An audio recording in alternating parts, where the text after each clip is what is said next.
Hello दोस्तों, नमस्कार। आप सभी का एक बार फिर से स्वागत है। हम बात कर रहे थे सब्जेक्ट वर्ब अग्रीमेंट टॉपिक की, और आज मैंने कुछ क्वेश्चंस भी आपके लिए लिए हैं ताकि थोड़ा सा आपको एक माहौल में ढलने में टाइम ना लगे, आप समझ जाएं कि एक्चुअल में हमारी बात किस बारे में चल रही है, और साथ साथ में आप क्वेश्चन सोल्व करना भी सीखें। क्योंकि देखिए, थियोरी से फ़र्क नहीं पड़ेगा। अगर आप थियोरेटिकल नॉलेज लेंगे तो शायद आप वो चीज़ें नहीं सीख पाएंगे जो आपको एग्जाम पॉइंट ऑफ व्यू से सीखनी है। तो हम बात करेंगे कुछ क्वेश्चंस की, बहुत सिंपल क्वेश्चंस है। बस आपको पता लगाना है कि सब्जेक्ट क्या है, क्योंकि हमारी बात कौन से टॉपिक पे चल रही है, सब्जेक्ट वर्ब अग्रीमेंट। तो यहाँ हमारा मुख्य उद्देश्य ये था कि हम रियल सब्जेक्ट को पहचानें और रियल सब्जेक्ट को पहचान कर उसके अकॉर्डिंग सिंगुलर या फिर प्लूरल वर्ब को अप्लाई करना सीखें। तो चलिए आ जाते हैं पहले क्वेश्चन पर। पहला क्वेश्चन कह रहा है meanwhile advancement of the monsoon. Meanwhile का मतलब होता है के दौरान, के दरमियान। Advancement of the monsoon, monsoon का आगे बढ़ना। विच डैश हिंडर्ड बाई, हिंडर का मतलब होता है रुकावट या बाधा। आप लिख सकते हैं हिंडर शब्द है, इसका मीनिंग नोट कर लीजिए, क्योंकि मैंने आपको कल भी बताया था कि आपको जो भी नया वर्ड मिले वो जरूर से नोट करें, वहां उस चीज को बार बार में यूज करेंगे, वो चीजें आपको क्लियर होती जाएंगी। हिंडर का मतलब है बाधा डालना, ठीक है। तो मीनवाइल, इसी दरमियान जो मॉनसून का एडवांसमेंट है, मॉनसून का आगे बढ़ना है, जिसको कि रोक दिया गया था सुपर साइक्लोनिक स्टॉर्म एम्फन के द्वारा। ये एक चक्रवात तूफान अभी हाल ही में आया था, आपको नाम भी पता होगा इसका। Will start from Wednesday, miss Devi said, ये मिस देवी ने कहा है कि ये स्टार्ट होगा, इससे होगा। हमारा मुख्य उद्देश्य क्या था, सब्जेक्ट को पहचानना। आपको यहाँ पे दो ऑप्शन दे रखे हैं कि आप वॉज लगाएंगे या फिर वर लगाएंगे। तो देखिए, आपको यहाँ पे एक चीज सीखनी है, मैं चर्चा करूंगा इसके सेशन के बाद। हमने 5-10 क्वेश्चन यहाँ पे डिस्कस करके हम आ जाएंगे सीधे आगे। कल से आगे हमें क्या चीजें सीखनी है उस पर आएंगे। तो देखिए, विच यहाँ पे बीच में आपको दे रखा है, और विच किसके लिए आ रहा है ये समझिए। विच यहाँ पे आ रहा है मॉनसून के लिए। दोस्तों, ये जो चीज होती है ना विच से पहले, ये जो चीज है ये कहलाती है एंटेसिडेंट। और मैं ज़्यादा आपको कुछ गहराई में ना बताते हुए बहुत सिंपल से बता दूं कि जो भी पहले आएगा, जिससे रिलेट करेगा, जो भी इसके पहले वाला शब्द होगा, उसको देखकर ही हम क्या लगाते हैं, वर्ब लगाते हैं। तो ये कह रहा है कि एडवांसमेंट ऑफ मॉनसून को हिंडर किया गया है। तो हिंडर कौन सी चीज़ हुई है, मॉनसून यहाँ पे हिंडर हुआ है। मॉनसून यहाँ पे एक है या फिर एक से अधिक है, that is What you have to tell me। इतनी सी बात आपको समझनी है, इतनी बात बतानी है आपको कि मॉनसून यहाँ पे एक है या एक से अधिक है। तो आप कहेंगे कि सिंगुलर है। सिंगुलर है तो मैंने बताया था आपको कि वर्ब भी कैसी आएगी, सिंगुलर। तो आपका ऑप्शन क्या हो जाएगा, वॉज। बहुत सिंपल सी बात थी। तो यहाँ पे क्या समझना है आपको, ये हम चर्चा कर लेते हैं इसके साथ साथ ही। तो आ जाइए नेक्स्ट चीज पर जो आपको यहाँ पे समझनी है। देखिए, अगर आपको कहीं पर भी सेंटेंस के बीच में हु का प्रयोग देखने को मिलता है, या विच का प्रयोग देखने को मिलता है, या फिर आपको मिलता है दैट, इन तीनों को हम क्या बोलते हैं ग्रामर की भाषा में, इसको आप कहते हैं रिलेटिव प्रोनाउन। क्या बोलते हैं, रिलेटिव प्रोनाउंस, ठीक है। रिलेटिव प्रोनाउंस क्यों कहते हैं, देखिए मेरे पास हर यहाँ पे क्यों का जवाब आप अपेक्षा कर सकते हैं कि मैं हर क्यों का जवाब आपको दूंगा, क्योंकि इंग्लिश को आपको रटना नहीं है, समझना है, कॉन्सेप्ट से समझना है। तो रिलेटिव प्रोनाउंस कहलाते हैं क्यों, क्योंकि ये रिलेट करते हैं। रिलेट का मतलब क्या होता है, संबंध बताते हैं, कनेक्शन बताते हैं। तो ठीक ऐसा ही कनेक्शन ये बताएंगे जब भी ये सेंटेंस के बीच में आएंगे। अभी हमने इस एग्जाम्पल सेंटेंस के माध्यम से देखा कि विच का यहाँ कनेक्शन किस चीज से है, मॉनसून से। तो मॉनसून को हमने देखा कि सिंगुलर है, तो हमने इसके अकॉर्डिंग वर्ब लगाई वॉज। समझ में आ रहा है। तो यहाँ पे अगर आप इन तीन में से किसी का भी प्रयोग देखते हैं वाक्य के बीच में, तो आप जाएंगे इससे ठीक पहले वाले शब्द पर और उसको देखकर आप वर्ब अप्लाई कर देंगे। एक सेंटेंस और मैं आपके लिए बता देता हूं यहाँ पे, ताकि और बेहतर तरीके से आपको समझ में आ जाए।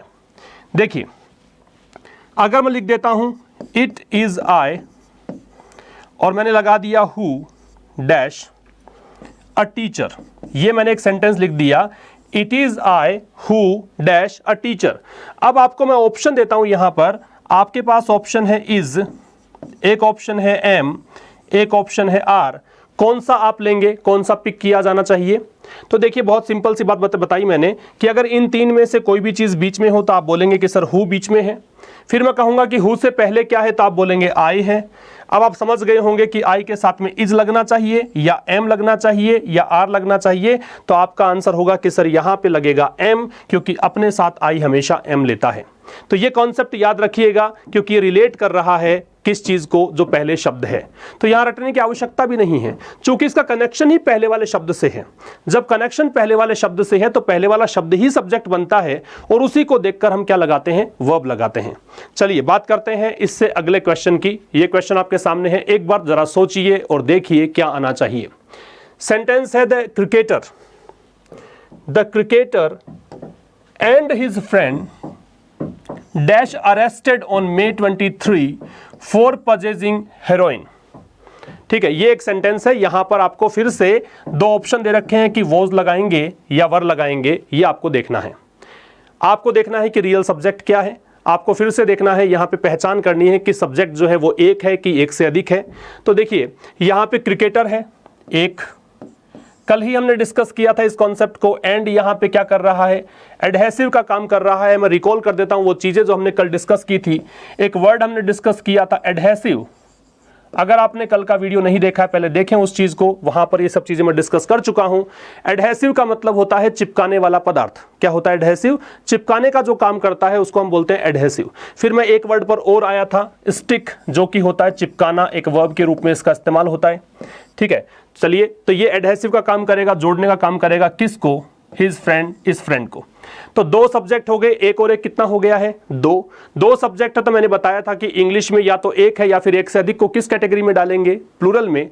प्लूरल में अगर डालेंगे तो वर्ब कौन सी प्लूरल है? तो आप कहेंगे कि सर यहां पे वर प्लूरल है, तो आप उठा लीजिए वर को, आपका आंसर यहां पे आएगा वर। ये हम कल डिस्कस कर चुके हैं, तो यहां पे इसके आगे डिस्कशन की जरूरत नहीं है। बस मैं कुछ चीजें जो कल डिस्कस किया था उनको लेकर चलूंगा, कुछ चीजें हम नहीं सीखेंगे, वो डिस्कस करेंगे। तो क्रिकेटर को और उसके मित्र को यहां पे अरेस्ट किया गया है। कब? 23 मई को। किसके लिए? हेरोइन परचेज करने के लिए, हेरोइन रखने के लिए। क्लियर है? एक बात और मैंने कल डिस्कस की थी, अगर आपको याद आ रहा हो तो हमने डिस्कस किया था कि फ्रेंड का सिनोनिम क्या होता है। फ्रेंड के बारे में हम डिस्कस कर चुके थे। फ्रेंड के लिए मैंने आपसे कहा था कि आप क्रोनी यूज कर सकते हैं, आप अमीगो भी यूज कर सकते हैं, मित्र को बोलते हैं। क्रोनी का मैंने एग्जांपल भी दिया था आपको, ठीक है ना। इसके लिए आप पाल भी यूज कर सकते हैं, आप एक बडी भी यूज कर सकते हैं, ठीक है। आप कैमरा डेरी भी यूज कर सकते हैं, CAMARADERIE, कैमरा डेरी यूज कर सकते हैं।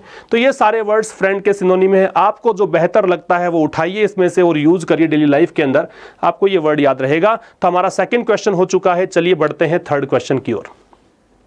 फिर से एक ही काम करना है आपको, you have to find out the real subject. Real subject पहचाना, हम सीधे से आ जाएंगे हैज या हैव पर। बस आपको ये पता होना चाहिए कि हैव को हम क्या मान लेते हैं, सिंगुलर, और हैव को क्या मानते हैं, प्लूरल। That's all. तो देखो, संजीव गुप्ता एक व्यक्ति हैं, और इस व्यक्ति के बारे में थोड़ी सी एक्स्ट्रा इंफॉर्मेशन दे रखी है कि ये कौन है। A life member of the Madhya Pradesh cricket association. ये एक सदस्य हैं, किसके? मध्य प्रदेश क्रिकेट एसोसिएशन के सदस्य हैं। तो किसकी बात चल रही है, फिर से बता दूं मैं आपको समझना है किसकी बात चल रही है। संजीव गुप्ता की बात ही चल रही है। आप ये मत सोचिएगा कि सदस्य यहां पे अलग है, संजीव गुप्ता अलग है। इन्हीं के लिए इंट्रोडक्शन देने के लिए थोड़ा सा एडिशनल इंफॉर्मेशन यहां पे गिवन है। तो आप आ जाएंगे संजीव गुप्ता पर। संजीव गुप्ता कितना व्यक्ति है? एक ही है। इसका मतलब यहां पे वर्ब कैसी लगनी है, सिंगुलर। कौन सा लगाएंगे? हैज। तो ये आपका आंसर हो गया यहां पे हैज। आगे पढ़ने की जरूरत नहीं है, क्योंकि हमारा फोकस इस समय किस बात पर होना चाहिए कि सब्जेक्ट वर्ब एग्रीमेंट टॉपिक आपको बेहतर तरीके से समझ में आ जाए। चलिए बढ़ते हैं आगे। Dash there dash no casualty. यहां मैं समझाऊंगा आपको, पेन और नोटबुक आपके पास होना चाहिए, जैसा कि मैंने कल भी कहा था आपसे। आप नोटबुक में नोट करिएगा इस कॉन्सेप्ट को, लेकिन पहले आप थोड़ा सोचिए, बताइए कि क्या आएगा। देयर डैश नो कैजुअलिटी, आप कहेंगे कि इज लगाएं, आप कहेंगे वॉज लगाएं। खैर वॉज तो ऑप्शन ही नहीं होना चाहिए। आप इसके लिए एक ऑप्शन डाल लीजिए कि देयर, जैसे मैं इज को हटा देता हूं, एक ऑप्शन डाल लीजिए वॉज और एक डाल लीजिए वर। इन दो में से बताइए, इज और वॉज को छोड़ दीजिए, वॉज या वर में से एक ऑप्शन दे दिया मैंने आपको कि इन दो में से पिक करिए कि सही क्या आना चाहिए। देयर डैश नो कैजुअलिटी, कोई कैजुअलिटी नहीं हुई है। कैजुअलिटी समझते हैं, कोई दुर्घटना को कह सकते हैं कैजुअलिटी। अब देखिए यहां पर आपका आंसर आएगा, वो आएगा was. There was no casualty, कोई कैजुअलिटी नहीं हुई। अगर हमारे पास दो ऑप्शन है वॉज या वर में से, तो वॉज लगेगा।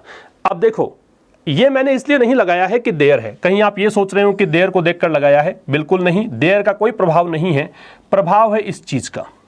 तो इसको क्या समझेंगे आप, देखिए इस प्रोसेस को हम अंग्रेजी में एक नाम देते हैं, चलिए आ जाइए कॉन्सेप्ट पर, हम नाम देते हैं इसको इन्वर्जन। क्या बोलते हैं, इन्वर्जन। अब देखिए रटना नहीं, मैं फिर बता देता हूं इन्वर्जन क्या होता है। इन्वर्जन बनता है इन्वर्ट से। इन्वर्जन किससे बनता है, इन्वर्ट से। इन्वर्ट क्या होता है, इन्वर्ट का मतलब होता है उल्टा या फिर विपरीत, बिल्कुल ऑपोजिट जो हो उसको बोलते हैं इन्वर्जन। ठीक है, अब विपरीत का मतलब क्या है, विपरीत का मतलब यहां पे ये है कि जैसे मैं सेंटेंस लिखता हूं तो पहले सब्जेक्ट लिखता हूं, उसके बाद में वर्ब लिखता हूं, उसके बाद में मैं ऑब्जेक्ट ले सकता हूं, कॉम्प्लीमेंट ले सकता हूं, एडवर्ब ले सकता हूं, व्हाटएवर। मैं उसकी बात नहीं कर रहा, इसको छोड़ दीजिए, ये तो केवल हमारे पास ऑप्शंस होते हैं। मैं केवल फिलहाल इसकी बात कर रहा हूं कि सब्जेक्ट लेते हैं, उसके बाद में वर्ब लेते हैं। लेकिन कई बार दोस्तों ऐसा भी होता है कि ये वर्ब जो है वो इसके पहले आ जाती है। इस कॉन्सेप्ट को क्या बोलते हैं, इन्वर्जन बोलते हैं।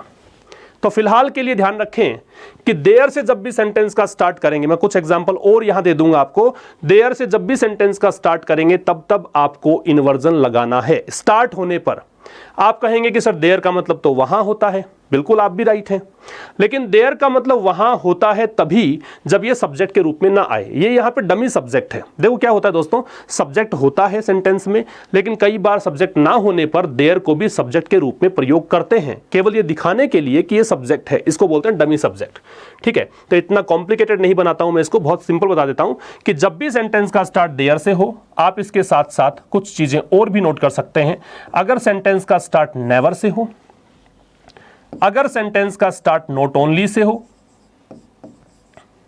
यदि सेंटेंस का स्टार्ट नोर से हो, ठीक है, या फिर सेंटेंस का स्टार्ट अंडर नो सर्कमस्टेंसेस से हो, नोट करते चलिएगा साथ साथ में। तो अगर सेंटेंसेस के स्टार्ट इनमें से कोई शब्द से हो, ठीक है, अगर सेंटेंस का स्टार्ट सो से हो, तो ये कुछ मैंने एग्जांपल आपको दिए हैं जो बार बार में आपसे एग्जाम में पूछे जाते हैं। क्या करना है इनमें आपको सिंपल सा काम करना है। क्या काम करना है, आपको करना है कि वर्ब को सब्जेक्ट से पहले लगाना है, दैट्स ऑल। समझ में आया? लेकिन जो वर्ब लगेगी वो किसको देखकर लगेगी, इसको देखकर, कभी भी वर्ब देयर को देखकर नहीं लगेगी। तो यहां कैजुअलिटी को देखकर यहां पे किसका प्रयोग हमने किया है, देयर का वॉज का प्रयोग किया है, कैजुअलिटी को देखकर। देयर को देखकर यूज नहीं किया है, कैजुअलिटी सिंगुलर था। अगर कैजुअलिटीज कर देता मैं प्लूरल तो यहां पे क्या आता, वर आता। बिल्कुल अभी समझ गए इस बात को। मैं रिपीट कर दूं चीजों को कि अगर सेंटेंस का स्टार्ट आप इनमें से किसी भी शब्द से करते हैं, चाहे आप स्टार्ट देयर से करें, चाहे आप स्टार्ट नेवर से करें, या नॉट ओनली से करें, या नोर से करें, या अंडर नो सर्कमस्टेंसेस से करें, या सो से करें, तो आप क्या करेंगे, आप करेंगे इनके साथ में इन्वर्जन का प्रयोग। स्टार्ट होने पर आपको एक कहावत याद हो, देखिए मैं उस कहावत से बता देता हूं आपको कि कैसे इन चीजों का यूज होता है। एक आपको कहावत याद हो, एज यू सो, और फिर हम पढ़ते हैं सो, यहां इसकी जरूरत नहीं पड़ेगी, ठीक है ना। फिर हम क्या करते हैं, सो शैल, एक मिनट, एज यू सो, और फिर हमने लिख दिया सो शैल यू रीप। ये मैंने सेंटेंस लिखा, ये कहावत याद होगी। मैं हिंदी में बताऊं, जैसा बोओगे वैसा काटोगे, जैसे आप परिश्रम कर रहे हो जिस दिशा में, उसी दिशा में रिजल्ट आएगा, ठीक है ना। तो ये यहां पे इन्वर्जन है। कैसे है, वही कॉन्सेप्ट है हमारा। क्या कॉन्सेप्ट है कि देखिए सो से स्टार्ट करने पर क्या होता है, इन्वर्जन लगता है। इन्वर्जन का मतलब वर्ब पहले आती है, सब्जेक्ट बाद में आता है। आपको यहां दो कंफ्यूजन होंगे। आप कहेंगे कि सर कहां पर स्टार्ट है, बीच में दे रखा है। आपको एक कंफ्यूजन होगा, सर यू को देखकर शेल कैसे लग गया, यू में विल लगता है। चलो मैं इस पॉइंट पे आ जाता हूं। देखिए ये स्टार्ट है, कैसे, क्योंकि यहां तक एक उपवाक्य कंप्लीट हो गया है आपका, यहां तक एक क्लोज कंप्लीट है, एज यू सो पूरा हो गया ना। दूसरा उपवाक्य हमने स्टार्ट किया है, तो ये स्टार्ट ही तो है इसका। अगर मैं ये कहूं कि इसका तो स्टार्ट है ना, अगर ये इसका स्टार्ट है तो फिर हमारे को फॉलो करना पड़ेगा कि वर्ब सब्जेक्ट से पहले आएगी। वर्ब सब्जेक्ट से पहले आएगी तो वर्ब को लगाया है पहले, सब्जेक्ट लगाया है बाद में। आपका अगला प्रश्न कि सर विल क्यों नहीं लगाया, शैल क्यों लगाया? हमने तो स्कूल में यह पढ़ा था कि भाई आई और वी होगा तो हम लगाएंगे शैल, बाकी सब होंगे तो लगाएंगे विल। लेकिन दोस्तों कई बार उल्टा हो जाता है, जहां शैल लगता है वहां विल आता है, जहां विल लगता है वहां शैल आता है। अगर आपको सर्टेनिटी दे रखी हो, अगर आपको निश्चितता लगती हो कि जरूर से जरूर ये होकर रहेगा, तो आप उल्टा कर देते हो, ठीक है ना। एक सर्टेनिटी के अलावा और भी कंडीशंस और डिटर्मिनेशन भी होता है, प्रॉमिस भी, थ्रेट भी, लेकिन मैं सीधा सीधा एक बिंदु पर बात कर रहा हूं ताकि आपको ये पर्टिकुलर पॉइंट समझ में आ जाए। तो जैसा बोओगे वैसा काटोगे, ये फैक्ट है कि नहीं? ये होकर रहेगा, जैसा बोओगे वैसा ही काटोगे, जैसा परिश्रम करोगे वैसा ही रिजल्ट आएगा, ये बिल्कुल फैक्ट है। इसलिए इसको सर्टेन मानते हुए हमने यहाँ पे शैल का प्रयोग किया है। ये उस बात का उत्तर जो शायद आपके दिमाग में प्रश्न चिन्ह लगा गया था, तो वो बात का उत्तर मैंने दे दिया यहाँ पे। फिलहाल हमारा जो कॉन्सेप्ट था वो ये था कि जब भी देयर से स्टार्ट हो, नेवर से हो, नॉट ओनली से हो, नोर से हो, अंडर नो सर्कमस्टेंसेस से हो, सो से हो, नो सूनर भी होता है, हार्डली भी होता है, स्केर्सली भी होता है, बहुत सारी चीजें होती हैं। तो ये जो एडवर्ब्स हैं इनसे स्टार्ट होने पर क्या करते हैं? इन्वर्जन लगाते हैं। इन्वर्जन लगाते हैं तो वर्ब का प्रयोग सब्जेक्ट के पहले होता है, सब्जेक्ट बाद में जो आएगा उसको देखकर वर्ब लगाते हैं। ये था इसके बारे में। चलिए मूव करते हैं नेक्स्ट पॉइंट पर। इतना लंबा सेंटेंस देखकर घबरा मत जाना, हमें तो सिंपल सा, मैंने तो एग्जांपल सेंटेंसेस लिए हैं, आपको सिंपल सा काम करना है कि सब्जेक्ट को पहचानिए। देखो, the Tamil Nadu government on Tuesday posted director general of police Pradeep V Philip. तो तमिलनाडु गवर्नमेंट ने ट्यूसडे को डायरेक्टर जनरल ऑफ पुलिस जो है प्रदीप वी फिलिप इनका नाम है, इनको पोस्ट किया as the new head of the crime branch. इनको सीआईडी का नया एक चीफ बना दिया है in place of MS Zafar Syed. इनके स्थान पर एक सिंपल सा घटनाक्रम है, आप पूरा टेंशन में मत आना कि मैं पूरा यहां से बता रहा हूं, इतना लंबा सेंटेंस सर कैसे पहचानेंगे, कैसे हो पाएगा। It is very easy, believe me, बहुत आसान है। बहुत सिंपल सी बात इसमें यह कही है कि एक व्यक्ति है ए, एक व्यक्ति है बी, बी पहले सीआईडी चीफ था, ए इसके स्थान पर आ गया है। इस व्यक्ति का नाम क्या है? इस व्यक्ति का नाम है जफर सैयद। ये जो बी व्यक्ति है इसका नाम जफर सैयद है। इतनी सी बात इसमें की गई है। तो जफर सैयद यहां पे ये रिप्लेस हो गए हैं, मतलब ये हट गए हैं और नया व्यक्ति आ गया है। अब देखो, who dash posted as DGP, जो कि हैज डैश इज या आर पोस्टेड एज डीजीपी, इनको पोस्ट किया गया है डीजीपी के रूप में। किनको पोस्ट किया गया है बात कर चुके हैं, ये आपको बताना है, ये आपको सोचना है। हमने बात की थी ना इसकी कि जब भी सेंटेंस के बीच में आप लगाते हैं हु, आप लगाते हैं विच, आप लगाते हैं दैट, क्या करते हैं? उनसे पहले जाते हैं। पहले आ जाओ, पहले क्या है? एमएस जफर सैयद। इनको देखकर लगाएंगे, एक व्यक्ति का नाम है, नाम है तो क्या लगाएंगे? सिंगुलर लगाएंगे। सिंगुलर कौन सा है? इज लगाएंगे। हो गया हमारा काम, आर नहीं आएगा। तो ये जो चीज थी मैं बता चुका हूं, उसी से आ गया था। तो धीरे धीरे मुझे लगता है समझ में आने लग गया है आपको। चलिए आगे बढ़ते हैं। इन दिस टाइम, फिर से वही काम, सब्जेक्ट पहचानिए। इन दिस टाइम, इस समय पर, the number of positive cases, देखिए कोविड-19 चल रहा है, कोरोना के केसेस लगातार आ रहे हैं, उसी से संबंधित एक सेंटेंस आपके सामने कि इस समय पर जो पॉजिटिव केसेस की संख्या है, कहां पर? स्टेट में। Dash jumped more than 5 times, वो संख्या मोर देन 5 टाइम्स ज्यादा हो चुकी है, 5 गुना से अधिक हो चुकी है। खत्म कर दीजिए, आगे हम नहीं पढ़ेंगे। हमारे को मतलब है हैज लगेगा कि हैव लगेगा। अब आप मुझे इतना बता दो कि यहां पे सब्जेक्ट क्या है, मैं फिर आपको वर्ब लगा के बता दूंगा। इस समय पर, इसमें तो कोई मतलब नहीं है, छोड़ दो। आगे देखो, पॉजिटिव केसेस की संख्या 5 गुना से ज्यादा हो गई है। क्या ज्यादा हो गई है? संख्या। क्या ज्यादा हो गई है? संख्या। हमने पता लगाया कि नंबर यहां पे सब्जेक्ट है। अब आप बता दो कि सिंगुलर है कि प्लूरल है। तो आप में से लगभग का आंसर सिंगुलर, क्योंकि सिंगुलर ही है डेफिनेटली। संख्या तो संख्या सिंगुलर ही है, कितनी भी बड़ी संख्या ले लीजिए। मैं कहता हूं 1000, मैं कहूं संख्या है, एक संख्या ही तो है, तो सिंगुलर है। आप उस गणित में मत जाइए कि 1000 ज्यादा होता है, बस एक डिजिट है, एक डिजिट तो है, एक अंक तो है। मैं कहूंगा 10,000, तो एक डिजिट है, कितनी भी बड़ी संख्या हो। तो वैसे ही जितनी भी संख्या है वो संख्या 5 गुना से अधिक हो गई है, तो संख्या ही तो अधिक हुई है, तो सब्जेक्ट तो यही है। तो आपको वर्ब क्या लगानी है दोस्तों? एक वचन हैज। अब देखो, इसका प्रश्न आता है और बहुत बार आता है, बहुत बार आता है। वेरी इंपॉर्टेंट कॉन्सेप्ट मैं डिस्कस कर रहा हूं। This one is really very important and you must focus on it, बहुत इंपॉर्टेंट है। चलो हम बात करते हैं कि कैसे आप इसको समझेंगे। देखिए, आप लिखेंगे यहां पे एक चीज आती है अ नंबर ऑफ, जो हम रटते आए हैं वो हम समझेंगे। देखिए अ नंबर ऑफ, और कई बार क्या होता है आपको मिलता है द नंबर ऑफ। शायद आप में से बहुत सारे लोग एक्साइटेड हो चुके होंगे कि हाँ ये हमने पढ़ा है, हाँ ये हमने क्वेश्चन देखा है, प्रीवियस ईयर एग्जामिनेशन में ये क्वेश्चन बहुत बार आता है। तो अ number of, the number of, क्या रटते हैं?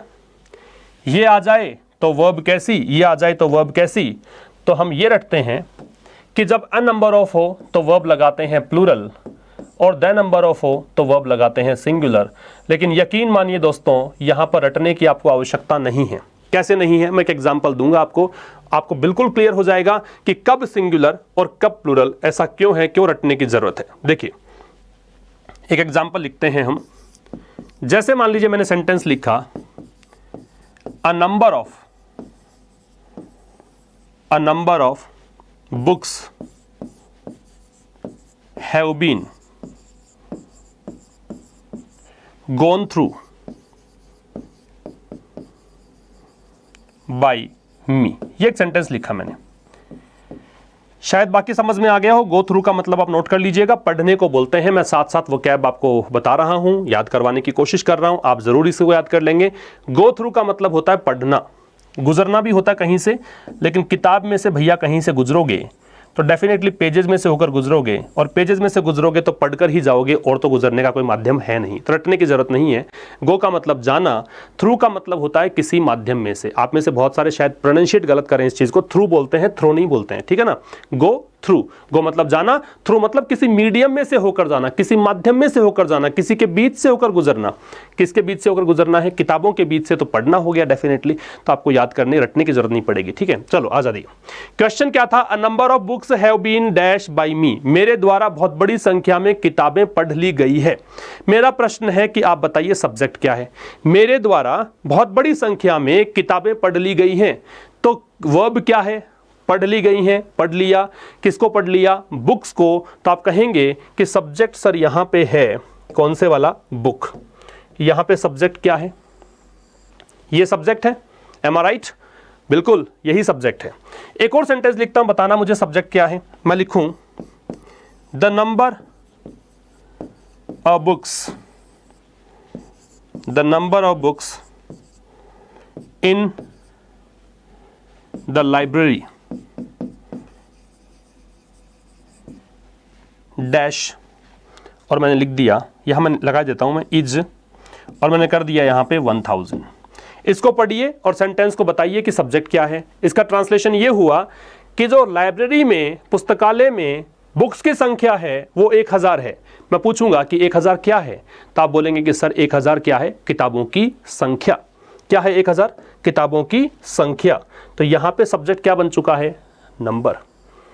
आप समझ रहे हैं? रटने की आवश्यकता नहीं होती है। बुक्स में जो गोल्डन रूल बना के दिए होते हैं आपको, रूल नंबर 1, रूल नंबर 2, आवश्यकता नहीं है मुझे लगता है। देखिए यहां पे कह रहा है कि बहुत बड़ी संख्या में किताबें पढ़ ली गई है, तो हमने निकाला कि सब्जेक्ट है बुक्स। यहां पर हमने देखा कि बहुत किताबों की जो संख्या है वो 1000 है, तो क्या चीज 1000 है? तो हमने निकाला कि नंबर है। समझ रहे हैं मेरी बात आप? तो जब नंबर है तो हमने वर्ब लगाया सिंगुलर, क्योंकि नंबर यहां पे सिंगुलर ही तो है, और जब बुक्स है तो हमने लगाया प्लूरल, क्योंकि बुक्स प्लूरल ही तो है। तो जैसा सब्जेक्ट वैसी वर्ब, यही तो हमने बात की थी, यहीं से तो शुरुआत की थी और यहीं से अंत करेंगे इस टॉपिक का हम, कि जैसा सब्जेक्ट वैसी वर्ब। तो सब्जेक्ट कैसा है? सब्जेक्ट यहाँ पे प्लूरल है तो वर्ब कैसी है? वर्ब प्लूरल है। सब्जेक्ट कैसा है? सिंगुलर है तो वर्ब कैसी है? सिंगुलर है। इसी को हम रटते आते हैं कि जब भी द नंबर ऑफ आए तो वर्ब सिंगुलर लगानी है, अ नंबर ऑफ आए तो वर्ब कैसी लगानी है? प्लूरल। समझ में आ गया कॉन्सेप्ट? इसी को देखकर हमने ये वाला क्वेश्चन सोल्व किया था। द नंबर ऑफ देखा था, द नंबर ऑफ को देखकर वर्ब लगानी है सिंगुलर, सिंगुलर लगानी है, तो हम आ गए हैज पर। चलिए बात करते हैं नेक्स्ट क्वेश्चन की। 2 क्वेश्चन आपके सामने हैं और अभी छोटे छोटे सेंटेंसेस हैं, क्योंकि अंत भला तो सब भला। मेरा मानना है कि जब भी हम क्वेश्चन का एंड करेंगे आपको फील आना चाहिए पॉजिटिव कि अच्छा हो रहा है, बहुत अच्छा मैं महसूस कर रहा हूं, अच्छा मुझे सीखने में आ रहा है। 7वां क्वेश्चन देखिए, my family dash visiting me for the holidays. मेरा परिवार मुझसे मिलने आ रहा है हॉलीडेज के लिए। छुट्टियां हैं, छुट्टियों में मेरा परिवार मुझसे मिलने आ रहा है, ये कहना चाह रहा है। अब आप बताएंगे सब्जेक्ट क्या है, तो आप बताएंगे कि सर एक ही तो शब्द है यहाँ पे, माई फैमिली। बिल्कुल परफेक्ट, यहाँ पे शब्द एक ही है तो आप ले लीजिए सब्जेक्ट इसको। लेकिन मैं यहाँ पे एक चीज निकाल कर दूंगा आपको, समझने की कोशिश करना। मैं यहाँ पे एक चीज़ निकाल कर दूंगा, आप फिलहाल बताएं कि यहाँ पे क्या लगेगा, तो आप कह दीजिए इज लगेगा। क्यों? क्योंकि यहाँ पे फैमिली ही सब्जेक्ट है, फैमिली सब्जेक्ट है तो सिंगुलर आएगा, ये परफेक्ट आपका आंसर होगा। लेकिन दोस्तों मैं एक क्वेश्चन आपसे पूछूं और मैं आपसे ये कहूं, my family dash one another, ये लिखा मैंने, मेरा परिवार एक दूसरे से प्रेम करता है। अब क्या हो गया? अब अगर मैं यहां पे दो ऑप्शंस देता हूं आपको कि आपके पास एक ऑप्शन है लव, एक ऑप्शन है loves, which one is to be picked, कौन सा लेंगे आप? तो अब यहां पे कंफ्यूजन है, क्योंकि अगर हम रट लेते हैं कि फैमिली तो एक ही होती है तो हम सिंगुलर लगाएंगे, ऐसा नहीं है। देखिए मैं आपको कैसे समझाऊं इसको। देखिए ये अगर मैं रूल की बात करूं, अगर मैं किताबों की बात करूं, बुकिश चीज़ों की बात करूं, तो यहां पे चीज़ ये होती है कि जब कलेक्टिव नाउन है, शायद आपने सुना हो ये शब्द कलेक्टिव नाउन, सुना है क्या? कलेक्टिव नाउन, इसको क्या बोलते हैं हिंदी में? समूहवाचक संज्ञा। क्या बोलते हैं? समूहवाचक संज्ञा। जब कलेक्टिव नाउन होती है तो वर्ब लगाते हैं हम सिंगुलर। जनरली ये किताबों में दे रखा होता है, ये पढ़ा होता है हमारा कि सिंगुलर वर्ब लगाते हैं कलेक्टिव नाउन होने पर। फिर हम आगे क्या पढ़ते हैं कि जब कलेक्टिव नाउन के जिससे बनी है कलेक्टिव नाउन वो अगर एक मत नहीं है, सर्वसम्मति उनमें नहीं है, जुड़े हुए नहीं है, सब अलग अलग भाग रहे हैं, तो वर्ब लगाते हैं प्लूरल। मैं थोड़ा सा इसको आसान कर दूं, मैं आपसे पूछूं कि कलेक्टिव नाउन बनती किससे है? किससे बनती है कलेक्टिव नाउन? भी नाउन्स के प्रकार हम देखते हैं, प्रॉपर नाउन होता है, कॉमन नाउन होता है, एब्स्ट्रैक्ट होता है, मटेरियल होता है, कलेक्टिव होता है। तो ये कलेक्टिव आखिर बनती किससे है? तो देखिए यहां आपका आंसर होना चाहिए कि कलेक्टिव का जनक है वो कॉमन नाउन है। जब कॉमन नाउन मिलेगी तो कलेक्टिव बनेगी। ध्यान से सुनिएगा, कुछ भी नोट नहीं करना है, फिलहाल समझना है कि वास्तव में मैं कहां लेकर जाना चाह रहा हूं, और फिर हम आएंगे इस क्वेश्चन पर और आप देखते ही कर लेंगे कि हाँ क्या आंसर है। कॉमन नाउन से बनता है कलेक्टिव नाउन। एक एग्जांपल दूं आपको, जैसे मान लीजिए की है, कीज, चाबियां। जब की है, कीज किया, चाबियां किया और चाबियों का एक गुच्छा कर दिया मैंने, तो ये बनता है बंच। अब आपसे कोई पूछे कि ये कौन सा नाउन है, तो आप कहेंगे ये कॉमन नाउन है, और ये कौन सा नाउन है? कलेक्टिव, क्योंकि इसका समूह में बन चुका है, एक यूनिट बन चुकी है। इसी तरीके से मैं कह दूं कि जैसे मेंबर्स हैं, परिवार के सदस्य हैं, इनको मिलाया फैमिली बन गई। तो मैं पूछूं कि भी मेंबर्स हैं कि फैमिली है, तो आप कहेंगे कि मेंबर्स जो है वो कॉमन नाउन है, और इससे बना जो यूनिट है वो फैमिली है, वो क्या है? कलेक्टिव नाउन है। सही है ना? यही तो बताना चाह रहा हूं, और यही आप समझ रहे हैं अच्छे से कि जब कॉमन नाउन होता है उसके ग्रुप को क्या बोलते हैं? Collective noun. तो कॉमन नाउन से ही बनता है, कॉमन नाउन से ही निकलता है। अब देखो आपको इतना सा पता लगाना है इस सेंटेंस में और इस सेंटेंस में कि ये कॉमन नाउन है कि कलेक्टिव नाउन है। याद रखिए, कॉमन नाउन का मतलब अलग अलग मेंबर्स, अलग अलग मेंबर्स। आपको पूछूं मैं कि how many members are there in your family, then you would reply that there are 5 members, 6 members in my family. यही तो आपका आंसर होगा, है ना? इसी तरीके से अगर मैं पूछूं कि how many keys are there in your pocket, then your answer might be there are 2 keys, there are 3 keys in my pocket। इस प्रकार से आप आंसर देते हैं। तो कीज जो है, अगर कीज है, चाबियां हैं, चाबियों की ही बात कर रहा हूं तो कॉमन है। अगर मैं चाबियों के गुच्छे की बात करता तो बंच है। ठीक इसी प्रकार से सदस्यों की बात कर रहा हूं तो मेंबर्स है तो कॉमन है। अगर मैं यूनिट की बात करूंगा तो परिवार है। यहां क्या है? सदस्य है कि परिवार है, पता लगाना है आपको, क्योंकि ये एक शब्द भी आपको, ये नहीं है कि फैमिली हमेशा ही कलेक्टिव नाउन होता है। फैमिली का मतलब सदस्य भी हो सकते हैं। क्या बोलना चाह रहा है? मेरा परिवार एक दूसरे से प्यार करता है। भाई एक दूसरे से प्यार, दूसरा कौन है यहाँ पे? अगर आप परिवार एक ही है तो दूसरा कैसे आ गया?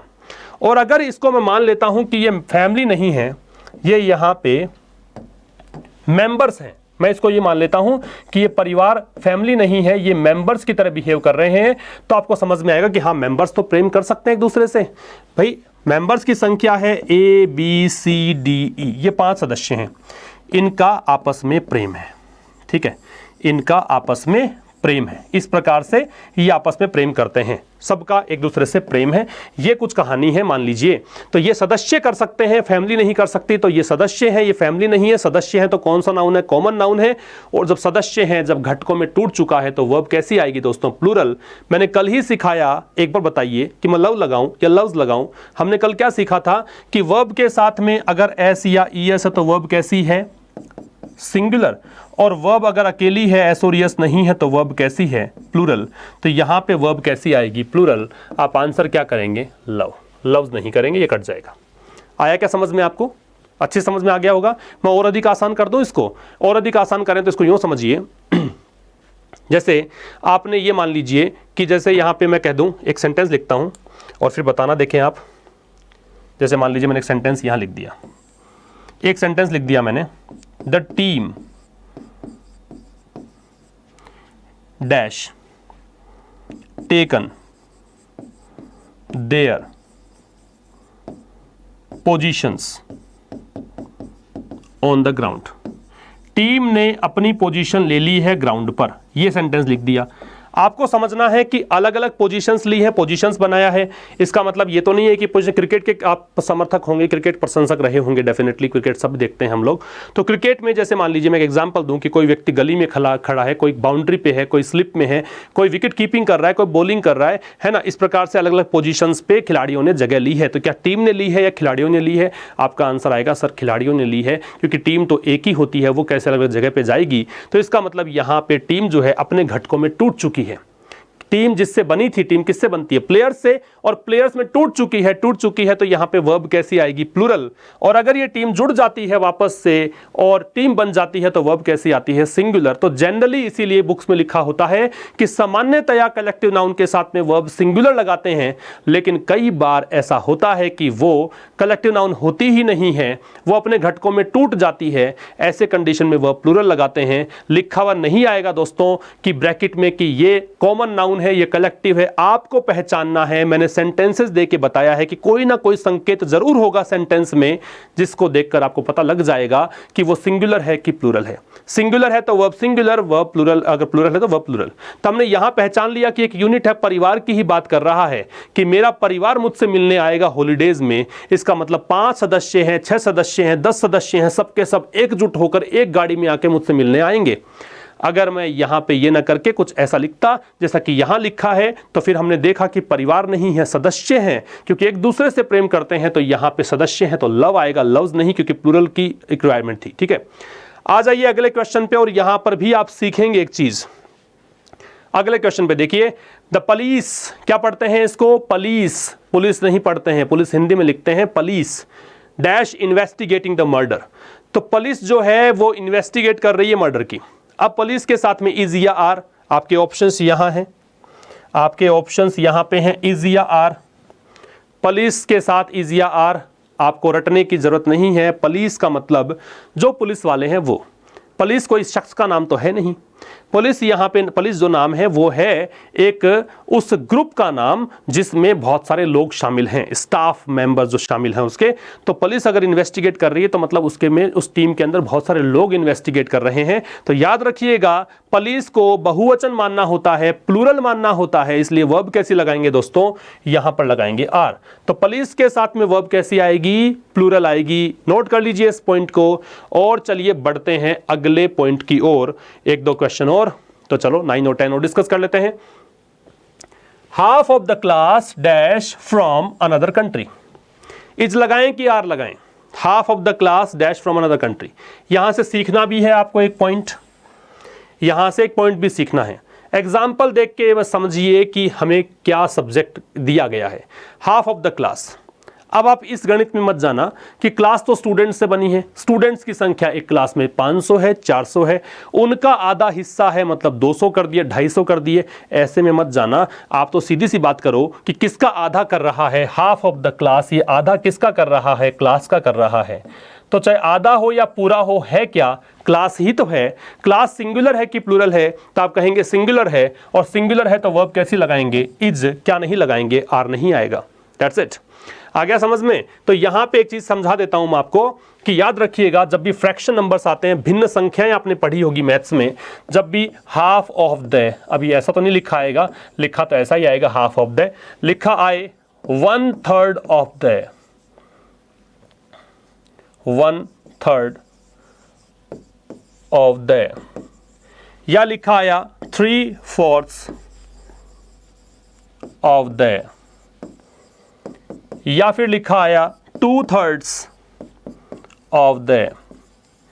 अब यहां कोई रूल ऐसा नहीं है फिक्स कि सिंगुलर ही लगेगा कि प्लूरल लगेगा। यहां इससे पहले मैं एक चीज और समझा दूं आपको कि बेटा यहां पे एक और कॉन्सेप्ट काम कर रहा है। आपसे ये प्रश्न भी पूछ सकते हैं, देखो ध्यान से देखो, मैंने जो सेंटेंसेस लिखे हैं वहां पे जैसे मैंने लिखा 1/3, तो आप देखा कि थर्ड लिखा है, यहां मैंने फोर्थ्स लिखा है, यहां थर्ड्स लिखा है। याद रखिए हम बोलचाल में गलती कर देते हैं, लेकिन यहां गलती की कोई गुंजाइश नहीं है, गलती नहीं करनी है आपको। जब भी संख्या एक से अधिक लोगे आप, जैसे मैंने कहा 1/3, मैंने कहा 2/5, मैंने कहा 3/8, कुछ भी ऐसे लिखा, तो यहां संख्या देखो 2 है, यहां 3 है। जब संख्या एक से अधिक होगी तो नीचे वाले जो आपको हर दिया हुआ होता है, इसको आप हर बोलते हैं ना इंग्लिश जो मैथ पढ़ते हैं उस लैंग्वेज में, तो उसको आप लिखेंगे प्लूरल फॉर्म में। तो 3/4 लिखा है, फोर्थ नहीं आएगा, गलत हो जाएगा फोर्थ लिखोगे तो। यहां पे थर्ड्स आएगा, थर्ड नहीं आएगा, थर्ड लिखोगे तो गलत हो जाएगा। एक बात तो ये हमारा पॉइंट क्या है डिस्कस करने का कि भाई इनके साथ में वर्ब कैसे आए। तो दोस्तों वर्ब तो सिंगुलर भी आ सकती है और वर्ब प्लूरल भी आ सकती है, तो फर्क क्या है, किसका पता पड़ेगा। तो बहुत सिंपल सी बात है, आप देखो कि नाउन कैसा है। अगर सिंगुलर नाउन है तो वर्ब सिंगुलर, अगर प्लूरल नाउन है तो वर्ब प्लूरल। हो गया हमारा काम। यहां हमने देखा क्लास थी, क्लास यहां पे सिंगुलर ही तो है। मैं काउंटेबल अनकाउंटेबल की बात नहीं कर रहा हूं, मैं बात कर रहा हूं ओनली सिंगुलर और प्लूरल की। If you see singular noun there then we have to place singular verb. तो सिंगुलर वर्ब आ जाएगी क्या, इज। अगर हमने देखा कि प्लूरल नाउन है तो वर्ब कैसे आ जाती, आर, प्लूरल आ जाती। तो यहां पे मैं क्लासेस कर देता सपोज, वहां पे प्लूरल हो जाता तो फिर आर आता। समझ में आया। आप इसको चाहे प्रैक्टिकल एग्जांपल से समझ लीजिए, जैसे मैं कहूं कि क्लास का आधा पार्ट, पार्टी तो गया है, और मैं कह दूं क्लासेस का आधा पार्ट, तो क्लासेस यहां पे है, इसका मतलब मान लीजिए क्लासेस हैं 6 और उनका आधी क्लास कितनी हो गई 3, तो 3 क्लासेस हैं तो प्लूरल ही, तो फिर आपको आर लगाना पड़ता। तो आप इतना सा समझिए कि सिंगुलर नाउन ऐसे केस में है तो वर्ब सिंगुलर आएगी, प्लूरल नाउन ऐसे केस में है तो वर्ब कैसे आएगी, प्लूरल। और आ जाइए, एक और प्रश्न आपके सामने है, the rich dash respected everywhere. अमीरों का सम्मान हर जगह पे होता है। मैंने सेंटेंस में आपको हिंट भी दे दिया है, मैंने जब हिंदी ट्रांसलेशन इसका किया है तो आपको हिंट दे दिया है कि क्या लगेगा। The rich dash respected everywhere, अमीरों का सम्मान हर जगह होता है। मैंने क्यों भैया अमीरों को पढ़ा, मैंने क्यों नहीं इसको एक अमीर व्यक्ति पढ़ा। तो आप बताइए मुझे कि रिच जो है वो कोई नाउन है या फिर कुछ और है। ये बेटा नाउन नहीं है, ये एक एडजेक्टिव है। क्या है, एडजेक्टिव, एडजेक्टिव नहीं है, एडजेक्टिव। तो ये एक एडजेक्टिव है। क्यों है एडजेक्टिव, क्योंकि इसके आगे नाउन भी लगा सकते हो, रिच मैन हो सकता है, रिच वुमन हो सकता है, रिच ओल्ड मैन हो सकता है, ठीक है ना, रिच पीपल हो सकता है, तो नाउन लगा सकते हैं आगे। तो ये किसी नाउन की विशेषता बताने के लिए काम में आता है। अब देखो, जब आप एडजेक्टिव के साथ में दे लगाते हो तो ये क्या काम करता है, जब आपने दे लगा दिया है एडजेक्टिव के साथ तो ये काम करता है कि ये बन गया है प्लूरल। ये एक रिच नहीं रहा है, सभी अमीर लोग हो गए हैं। अगर मैं यहां पे लिखता द ब्लाइंड, तो ब्लाइंड का मतलब अंधा व्यक्ति और द ब्लाइंड का मतलब अंधे लोग। द लगाने का मतलब है कि वो पीपल, ब्लाइंड पीपल की बात कर रहा है। द रिच का मतलब है रिच पीपल की बात कर रहा है। द पुअर का मतलब है द पुअर पीपल की बात कर रहा है। द डीफ का मतलब है डीफ पीपल की बात कर रहा है। तो जब पीपल है इसका मतलब we talk about plural noun, and if there is plural noun then we have to place plural verb. तो यहां पे आपका आंसर आ जाएगा आर। यहां पे क्या नहीं आएगा, इज नहीं आएगा। तो याद रखिएगा कि द प्लस एडजेक्टिव नोट करने लायक पॉइंट है, बहुत इंपॉर्टेंट है, कंफ्यूज करता है। कंफ्यूज इसलिए कि सीधा सीधा संकेत तो है ही नहीं यहां पे, भी कंफ्यूज वही चीजें करेगी जो सिंपल नहीं है। तो ये सिंपल तो है नहीं, तो द रिच दिया है आपको, तो आप वर्ब कैसी लगाएंगे, आर लगाएंगे। ठीक है, तो द प्लस एडजेक्टिव होने पर प्लूरल का प्रयोग करना है। ठीक है, तो ये कुछ क्वेश्चन से मैंने समझाने का प्रयास आपको किया कि कुछ चीजें हमने नहीं निकाली, कुछ कल वाली हमने रिकॉल करी हैं। इससे आगे आ जाइए, कुछ और अच्छे अच्छे पॉइंट्स, इंपॉर्टेंट पॉइंट्स हम डिस्कस करते हैं। देखिए मैंने एक एग्जाम्पल में आपको एग्जाम्पल देता हूं ताकि मुझे समझ में आ जाए और आपको भी समझ में आ जाए कि पिछली क्लास से आपने कितना सीखा। एक एग्जाम्पल से केवल, उसके बाद में हम आगे की बात करेंगे। चलिए एक एग्जाम्पल देता हूं मैं आपको। जैसे मैंने लिखा books comma pens comma bags, ठीक है, ये लिख दिया, डैश are defining characteristic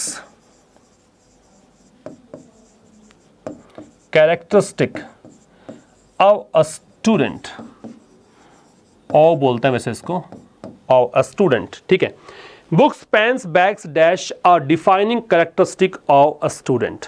आपको दोस्तों बताना है, इज लगाऊं आर लगाऊं, केवल मैं इतना समझना चाहता हूं, केवल आपको समझाना चाहता हूं और आप भी समझिए खुद से कि यहां सब्जेक्ट क्या है।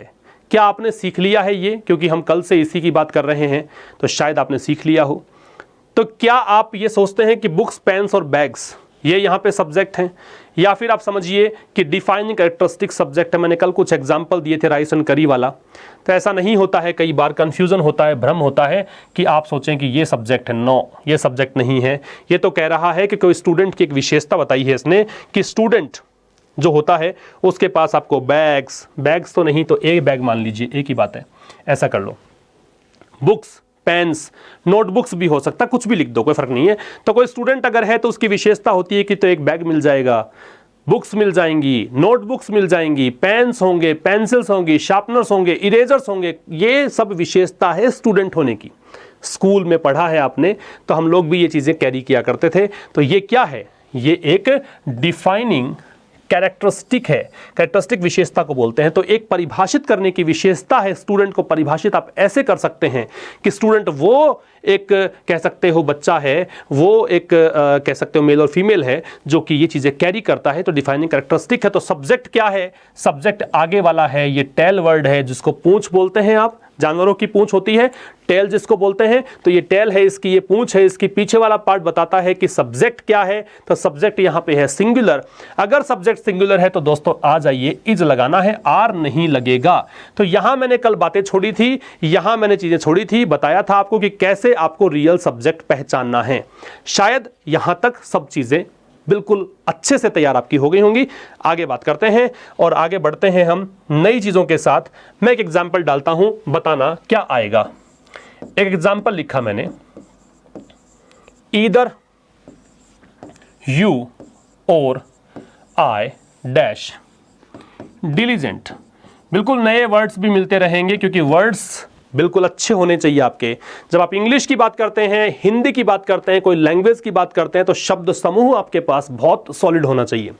इधर यू और आई डैश डिलीजेंट, मैंने एग्जाम्पल डाल दिया यहाँ पे, इज लगाएंगे, एम लगाएंगे, आर लगाएंगे। मैं रूल्स पे नहीं जाऊँगा, मैं कॉन्सेप्ट पे बात करूँगा, लेकिन फिलहाल आप सोचिए, बताइए। इससे आगे एक एग्जाम्पल डाल दिया मैंने, नीदर अजय या नीदर अजयज मैंने कर दिया फ्रेंड्स, नीदर अजयज फ्रेंड्स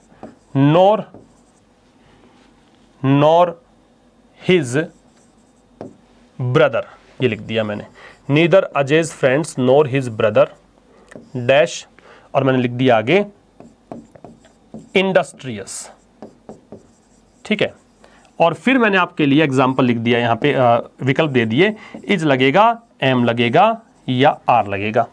और एक और सेंटेंस ले लेते हैं, ये पहला सेंटेंस आपका था, ये दूसरा सेंटेंस है, और तीसरा और ले लेते हैं। एक सेंटेंस मैंने ले लिया, जैसे not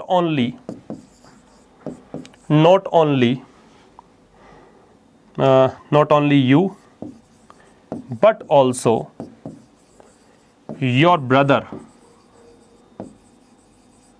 not only you but also your brother dash taken bribe। यहां मैंने डाल दिए ऑप्शंस, हैज आएगा, सॉरी हैज आएगा या हैव आएगा। ये आपको बताना है। एक चीज यहां पे क्लियर आपकी हो जाएगी जैसे ही आप निष्कर्ष पर पहुंचेंगे। बताइए, सोचिए, समझिए, आंसर दीजिए। देखो दोस्तों, कई चीजें अंग्रेजी में देखो रटने लायक हैं, कई चीजें समझने लायक हैं। ये रटने लायक है, ये रटने लायक है। रटने को क्या बोलते हैं इंग्लिश में? रटने को बोलते हैं मगअप, रटने को बोलते हैं क्रैम। याद रखिएगा, रटने को मगअप और क्रैम दोनों बोल सकते हैं। तो मगअप करने लायक है, क्रैम करने लायक है कुछ चीजें, और ये वाला पर्टिकुलर पॉइंट क्रैम करने लायक है। मैं सिद्ध कर दूंगा कि कैसे। देखिए, ये समझ में आने लायक है भी नहीं, कारण ये कुछ एक कोरिलेटिव कंजंक्शंस होते हैं, वो कंजंक्शंस है। ऑल्टरनेटिव कंजंक्शन है, इस प्रकार से कंजंक्शंस है। ऑल्टरनेटिव है क्योंकि इधर यू और आई क्या कहता है कि या तो आप और या फिर मैं क्या है, डिलीजेंट। डिलीजेंट का मतलब क्या है, हार्ड वर्किंग, मेहनती। मेहनती व्यक्ति को डिलीजेंट बोलते हैं, नोट करिएगा फटाफट से, बहुत इंपॉर्टेंट वर्ड है। तो या तो आप मेहनती हैं या फिर मैं हूं। सब्जेक्ट तो भैया ये भी है और सब्जेक्ट तो ये भी है। अब किसको लें, कुछ है क्या ऐसी व्यवस्था कि किसको लें? छोड़ ही नहीं सकते भैया। मैं अगर यू को देखकर लगाऊंगा तो आर आएगा, मैं अगर आई को देखकर लगाऊंगा तो एम आएगा। मैं किसको ड्रॉप कर दूं, किसको अडॉप्ट करूं, किस चीज को अप्लाई करूं, यहां कंफ्यूजन है। इससे आगे आ जाओ। ना ही तो अजय के फ्रेंड्स, सब्जेक्ट क्या है, फ्रेंड्स, और ना ही उसका भाई, सब्जेक्ट क्या है, भाई। अब मैं फ्रेंड्स को देखकर लगाऊं तो आर लगाना पड़ेगा, भाई को देखकर लगाऊं तो इज लगाना पड़ेगा। इंडस्ट्रियस का मतलब फिर से वही है जो कि डिलीजेंट का है, सिनोनिम डाल दिया मैंने इसका यहां पे। तो यहां पे फिर से प्रॉब्लम है, फिर से एक डिलेमा है, डिलेमा लिख लीजिए। डिलेमा का मतलब होता है दुविधा, DILEMA, डिलेमा। इसी को इडियोमेटिक वे में, इडियोमेटिक वे समझते हैं, मुहावरेदार वाक्यांशों के अंदर कुछ कहते हैं इसको, तो इसको कह सकते हैं इनअफिक्स। इनअफिक्स का मतलब भी दुविधा में होना ही होता है। जब आप कंफ्यूज हो, जब आप दो ऑप्शंस में अटक जाएं कि अब कौन सा option A B C D आता है, दो काट दिए लेकिन आपने कहा कि भैया ए आएगा कि सी, अब प्रॉब्लम है, 50-50 मामला है। तो उसका मतलब है you are in a fix, you are in a dilemma. ठीक है, तो यहां पे फ्रेंड्स है कि ब्रदर है, डिलेमा है। आगे आ जाओ। तो ना केवल आप सब्जेक्ट है यू, बल्कि आपका भाई सब्जेक्ट है ब्रदर। ब्राइब ली है, ब्राइब का मतलब होता है रिश्वत। रिश्वत का सिनोनिम बताऊं आपको, हश मनी। नोट करिएगा, किसी को चुप रहने के लिए दिया गया पैसा तो ये हश मनी ही है, ब्राइब है। ठीक है, तो देखो, ना केवल आप बल्कि आपका भाई ने भी रिश्वत ली है। तो सब्जेक्ट तो भैया आप भी हैं और सब्जेक्ट आपका भाई भी है। फिर से प्रॉब्लम, कौन सा सब्जेक्ट लूं? तो जब प्रॉब्लम है तो एक रूल बना दिया। प्रॉब्लम तो है ही, कोई ऐसा कोई सटीक रूल नहीं है, कोई ऐसी चीज नहीं है कि समझने वाली बात हो कि इसको ही माने। तो इसलिए जब समझ में ही नहीं आ रहा था तो क्या किया, रूल बना दिया। रूल क्या बना दिया कि जो भी सब्जेक्ट, सुनिएगा ध्यान से, जो भी सब्जेक्ट और के बाद में है, नोर के बाद में है, बट ऑल्सो के बाद में है, उसके अनुसार आप वर्ब को लगाएंगे। इससे पहले क्या है उससे कोई मतलब नहीं है। जो भी सब्जेक्ट और के बाद में है, नोर के बाद में है, बट ऑल्सो के बाद में है, उसके अकॉर्डिंग सब्जेक्ट लगाएंगे। अगर आपको मिलते हैं ये कंजंक्शंस, ईदर और, neither NOR, not only but also. Clear है ये बात? तो यहां समझिए बात को। यहां और के बाद में क्या है, आई, तो क्या जुड़ेगा, एम। यहां पे नोर के बाद में क्या है, ब्रदर, तो क्या जुड़ेगा, इज। यहां बट ऑल्सो के बाद में क्या है, ब्रदर, क्या जुड़ेगा, हैज। क्लियर है बात? समझ में आ गया होगा आपको अच्छे से कि आपको कौन सा पिक करना है। तो ये चीज समझने वाली नहीं है, ये रटने वाली है। रट लीजिएगा इसको कि जब भी आप देखते हैं ईदर और, neither NOR, not only but also. अच्छा जी, प्रॉब्लम हो सकती है आपको, मैं ईदर पढ़ रहा हूं, नीदर पढ़ रहा हूं, आप बोलेंगे सर आइदर नाइदर होता है। तो बेटा दोनों होते हैं, आप डिक्शनरी में चेक करिएगा, मैंने भी चेक किया है, मैंने भी सीखा है, दोनों चीजें होती हैं। मेरे को थोड़ा सा आदत पड़ी हुई है ईदर बोलने की, आप इसको आइदर पढ़े, आप भी सही है, कोई फर्क नहीं पड़ेगा। तो ईदर या आइदर और neither, neither, NOR, not only but also, ये कंजंक्शंस हैं। तो हमें देखना पड़ता है वो सब्जेक्ट जो है और, नोर, बट ऑल्सो के बाद में जब वर्ब अप्लाई करनी है। तो wherever we see these kind of conjunctions, then we have to focus the word that is given just after or, nor, but also to apply the given verb. Clear है बात? तो ये हमने एक नई चीज सीखी है यहां पे। इससे आगे बढ़ते हैं और एक और चीज डिस्कस करते हैं। देखिए यहां पे एक चीज मैंने लिख दी, जैसे मैंने चीज लिखी मैनी, मैं एग्जाम्पल देके आपको कॉन्सेप्ट पर लेकर आऊंगा। Many a new student, many a new student is there in the class, many a new student is there in the class. एक सेंटेंस डाल दिया, मैनी, सॉरी हाँ एक और चलिए, many new students are there in the class। देखिए दोस्तों, यहां पर ज्यादा कुछ फर्क नहीं है। एक शब्द एक शब्द कहूं, एक लेटर कहूं, उसके कारण यहां कहानी कुछ अलग हो चुकी है, तस्वीर कुछ अलग हो चुकी है। आप देखेंगे इज लगा है, आप देखेंगे आर लगा है, मैनी यहां भी है, मैनी यहां भी है। क्या फर्क पड़ गया? ऐसा फर्क कुछ नहीं है, इस अकेले ने पूरा परिवर्तन ला के रख दिया है। ए लगता है तो देखिए नाउन सिंगुलर है, वर्ब सिंगुलर है। ए नहीं लगता है, नाउन प्लूरल है और वर्ब प्लूरल है। समझ में आया? वैसे इनमें कोई डिफरेंस नहीं होता। अगर मैं शाब्दिक अर्थों की बात करूंगा तब यही निकलेगा, लेकिन मैं आपको याद करने के दृष्टिकोण से बता दूं कि मैनी ए को पढ़ सकते हैं, बहुतों में से कोई एक पढ़ सकते हैं, ऐसा वैसे दोनों में कोई फर्क नहीं होता। मैनी ए है तो एन भी हो सकता है, यहाँ पे ए एन भी आ सकता। मैंने कल भी थोड़ा सा एक हिंट दिया था कि एन एक्चुअल में तो कुछ है ही नहीं, फोनोलॉजिकल वेरिएंट है, केवल साउंड के आधार पर एक अलग प्रकार है। बाकी एन कोई आर्टिकल होता ही नहीं है, ए ही होता है, द होता है। तो मैनी ए के जगह पे एन भी हो सकता है जरूरत पड़ने पर। तो जब भी ए लगेगा इसका मतलब बहुतों में से एक, जब ए नहीं लगता है तो अनेक। तो दोस्तों याद रखो कि जब आप मैनी लगाते हो तो इसको क्या बोलते हैं हम? अनेक। अनेक का मतलब क्या है? मोर देन एक, एक से अधिक। तो एक से अधिक है तो नाउन प्लूरल और बेटा वर्ब भी कैसी? प्लूरल। और अगर मैनी में लगा दिया मैंने ए या एन तो कहानी तय करेंगे ये दोनों। तो नाउन कैसी? सिंगुलर और वर्ब कैसी? सिंगुलर। समझ में आया कि आपको? अच्छे से समझ लीजिएगा, ए और एन का मतलब एक है तो वर्ब सिंगुलर और नाउन सिंगुलर। ये वर्ब है, सॉरी, यहां पे आप वर्ब भी सिंगुलर ही करेंगे। क्लियर है ना यहां तक? तो मैं एक बार ले चलता हूं वापस से आपको पीछे, जहां से हमने आज कुछ सीखा है। देखिए, हमने सीखा है ये वाला कॉन्सेप्ट, सीखा है ये वाला कि जब ये भिन्न संख्याएं हैं तो क्या करना है। तो आपको याद होगा, अच्छे समझ में आ गया होगा कि जब जब आपको नाउन मिलती है प्लूरल, वर्ब कैसे लगानी है? Plural, singular noun, singular verb. Noun पर फोकस होना है इसमें।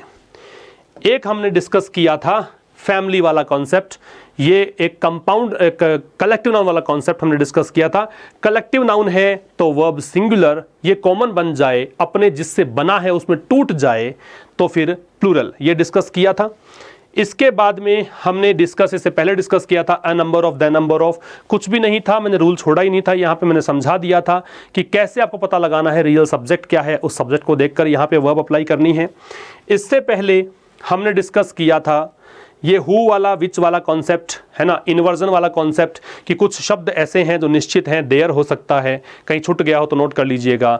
देयर हो सकता है, नेवर हो सकता है, नॉट ओनली हो सकता है, नोर हो सकता है, अंडर नो सर्कमस्टेंसेस हो सकता है, सो हो सकता है, और इसके अलावा भी कुछ हो सकते हैं। हार्डली हो सकता है, नो सूनर हो सकता है, ठीक है, या फिर स्केर्सली हो सकता है। तो इनके होने पर भी ऐसा ही है, इन्वर्जन लगता है। स्टार्ट इनसे है तो इन्वर्जन लगाइए, वर्ब को पहले लगाइए, सब्जेक्ट को बाद में लगाइए। और हमने क्या डिस्कस किया? ये वाला एंड वाला हमने कल डिस्कस कर लिया था। ये हमने डिस्कस कर लिया था रिलेटिव प्रोनाउन का कि इनमें से कोई भी बीच में हो तो पहले वाले शब्द को देखकर हम आ जाएंगे किस पर? पहले वाले शब्द को देखकर हम वर्ब पर आ जाएंगे। कुछ हमने आज डिस्कस किए हैं, वोकैबुलरी के लिए भी कुछ चीजें हमने डिस्कस की थी, उस पे आ जाते हैं। देखिए, हमने डिस्कस किया है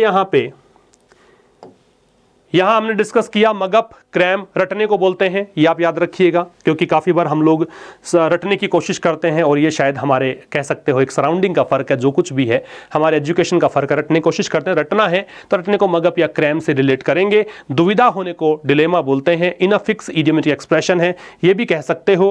और नोर बट ऑल्सो वाला कॉन्सेप्ट देखा कि जब इनमें से कोई कंजंक्शन हो तो और नोर बट ऑल्सो के बाद वाले वर्ड को देखकर लगाना है। इधर हमने डिलीजेंट को देखा तो हार्ड वर्किंग है। यहाँ पे हमने देखा कि डिलीजेंट के अलावा एक वर्ड यहाँ पे इंडस्ट्रियस भी हो सकता है हार्ड वर्किंग के लिए, ठीक है। इसके बाद में हमने डिस्कस किया कि ये मैनी और मैनी ए या एन वाला, मैनी है तो प्लूरल नाउन प्लूरल वर्ब का प्रयोग करते हैं, मैनी ए या एन है तो सिंगुलर नाउन सिंगुलर वर्ब का प्रयोग करते हैं।